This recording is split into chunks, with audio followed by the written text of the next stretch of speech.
Subscribe my channel बच्चों की प्यारी प्यारी कहानियाँ। ये कहानी एक मेहनती चूटी की है जो निहायत मेहनती थी।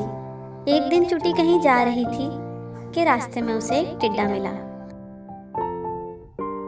टिड्डे ने कहा, मीठी मीठी हवा चल रही है, आओ बाग में खेलें।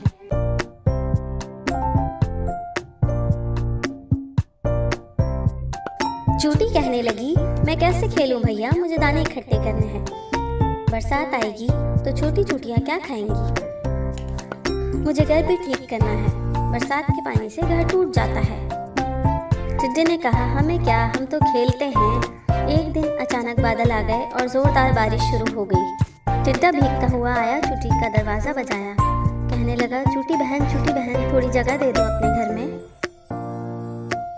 मेरा घर पानी में बह गया, मैं बुरी तरह भीग गया हूँ। जब तक बारिश रहेगी इस वक्त तक यहाँ रहूँगा, फिर मैं चला जाऊँगा। चूटी बोली, भाई टिड्डे, तुमने सारा साल कुछ काम भी नहीं किया, अपना घर ठीक किया ना अनाज जमा किया। तुमने मुश्किल वक्त के लिए कुछ भी नहीं किया।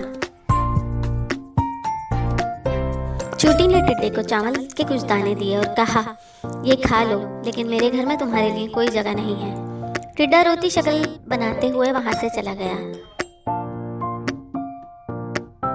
जो सुस्ती और काहिली दिखाते हैं फिर उनके हाथ कुछ भी नहीं आता।